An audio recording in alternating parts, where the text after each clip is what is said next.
Yo, what's up, family? Before we start the video, please leave a like, subscribe, and share any and everyone that you can. Just so you know out there a little bit more. With that being said, let's get right into the video. The Boston Celtics handled the Atlanta Hawks pretty easily last night, winning 123-93 in ATL. This was an all-around masterclass, and I wanted to show the things I like. So let's get into the film. All right, how y'all doing? I hope y'all doing good. If you're new here, welcome. If you're not, make sure you take your shoes off before you come in the house. And the Celtics don't score in this possession, but it just set the tone for what they wanted to do for the rest of this game. Of course, my last video was how the Celtics hunted the Charlotte Hornets and the killer wheel offense hunting the seals. And in that video, the primary seal was LaMelo Ball, right? You don't have to have some excellent basketball mind to know that the Celtics want to go at Trae Young. So even though we didn't score on this early possession, just doing this early in the game just sets the tone for what the Celtics was trying to do. So here, of course, we got the low angle pick and roll. We got Al Horford about to set a screen on Trae Young, but he tells Jalen Johnson to come this way, right? If he would have came this way, Trae possibly could have hedged or poured over the screen and still had a chance to guard Derek White. But because Jalen Johnson goes all the way out here, he's basically already guarding Derek White. And great job by Derek White not still trying to go back that way. Drags his dribble out this way to get Jalen Johnson to fully commit to him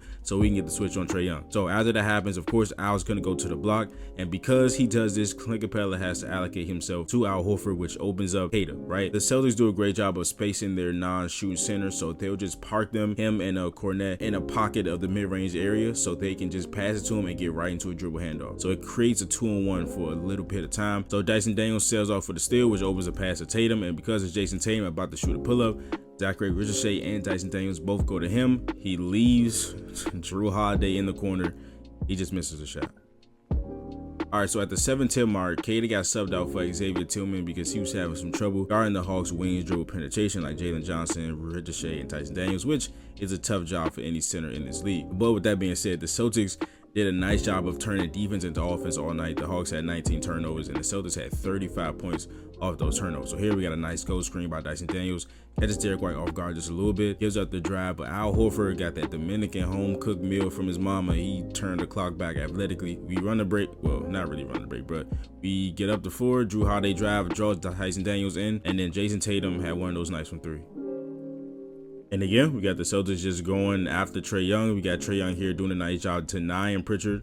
There's like a handoff opportunity, but Pritchard just goes back door for easy layup. Good pass by Tillman too. And again, the Celtics turn their defense into offense. Pritchard, of course, is gonna hound guys, pick up 94 feet. He was phenomenal in this game defensively, hounding guys, picking them up, the guards. And then when the Hawks thought they had switches with him in the post, he held his own. And here we got them guarding, and then Jalen Johnson tried to throw alley-oop. Luke Cornette steals it. Again, 19 turnovers for the Hawks, 35 points, all those turnovers, and Tatum with a pull-up three. And you know Tatum is always going to go for that 2-for-1, the highest first quarter score in the NBA by a wide margin. He hits one here.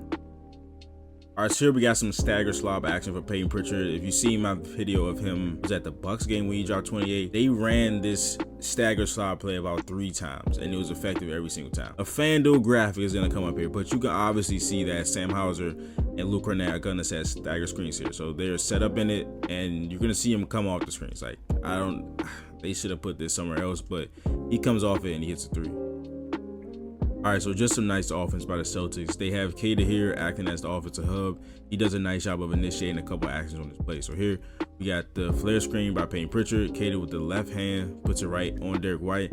And then we got Keaton Wallace right here in help position. This is just too much space for a shooter like Pritchard. Kata sets the screen. Pritchard knocks it down. All right, so this was a part of the Celtics' first big-time run. They had a 10-0 run at this point. So here we got Derek White with a handoff to Drew Holiday with a pass to Sam Hauser. You're going to see like a sort of a back screen here by Kata to get Zachary Ricochet off of Sam Hauser. Clint Capella realizes too late and to score. So then we go back on defense. And immediately, right, the camera pans and it's Derek White getting the steal, right? He's ripping somebody. Again, 19 turnovers for the Hawks, 35 points off turnovers for the Celtics, and they dominated in transition in this game. And here we got Drew Holiday with a wide open 3 on this fast break opportunity. And again, some of it stems from Trae Young being a liability defensively. Kata, again, he struggled in the first quarter defensively, but after that stand, he was pretty good in this game. But one thing he did actually all night was run the floor, right? You got him in a dead sprint to the front of the basket against Trae Young, which forces Jalen Johnson to say, hey, Trae Young, you can go ahead and get out. While that's happening, he's trying to protect Trae Young. Drew Holiday is cutting right in front of his face, going to the corner. Clint Capella has to play 2-on-1. That doesn't work. Then we go back on defense, and when Trae Young isn't hitting these threes, most of the times it means he's the first one back. He's the first defender back in transition. Now this play he wasn't, but later on in this video I'll show you guys that we got easy fast break points going at Trae Young in transition. But here we got Jrue Holiday, who can basically post up any guard, and he gets an easy layup. All right, so here we are with another Celtics run, and like I said earlier, Peyton Pritchard was phenomenal defensively, just hounding guys on ball, and then when he got switched on to bigger players in the post, he did not give it up easily. Pritchard is going to give up some shots to taller players if they just shoot over him, but Pritchard is strong for his size, so if you're just going to try to back him down, it's not going to be that easy. And then as you see, it takes Jalen Johnson a little while to back him down, but he does get deeper into the paint. But at that point, he drives right into Kata, and he helps Peyton Pritchard. And then the fast break. This is how you correctly run your lanes in the fast break. Like I said, Trae Young, most of the times he's going to be the first one back. If he's shooting a D3 or not, he's probably going to be on the perimeter for most of the time, right? So Trae Young's the first one back, right? Horford just tries to get deep post-up position as quick as he can. Also, Peyton Pritchard running straight to the corner. Tyson Daniels was going to pick up Derek White, but he couldn't because he's seen Peyton Pritchard. So now he's pointing at Jalen Johnson to pick him up. Jalen Johnson was not in the right position to do so. Horford clears out, and Derek White gets a dunk. And then we go back, and again, they try to post up Peyton Pritchard again, right? You couldn't do it with Jalen Johnson. You're probably not going to be able to do it with Dyson Daniels. Pritchard does a nice job making him pick up his dribble. We got a cut by Trae Young, but again, Derek White, nice hands, gets the ball. And again, transition points. After this three by Jason Tatum, the Celtics were up 21-0 in transition point. And this is just too easy for Jason Tatum to get a post up out of sidelines, out of bounds play. Dyson Daniels is a great defender, but he's not strong enough to guard Jason Tatum. All right, so here we got very good defense by the Celtics, specifically Jrue Holiday and Amias Kata. Right here, they box up Trae Young, and they get the switch on Kata, right? Kata, again, struggled with some of the wings, but I feel like he defended Trae Young better than he did the Atlanta Hawks wings. And the problem here is that Jalen Johnson, after giving the ball to Trae Young, he needs to go somewhere else. He needs to take Jrue Holiday away from being right here, because you got Derek White on this side. He probably still could have went to the left, which he probably should have, but there's 5 seconds on the clock. He has to make a quick move, and he's not going to do anything with Jrue Holiday standing right there, right? And then Trae tells him to move, but at this point, it's just too late. And again, I said, if Trae Young misses a deep three, he's the first one back in transition. So what do? Kata runs the floor again, gets a deep post up on Trae Young, and then they foul him.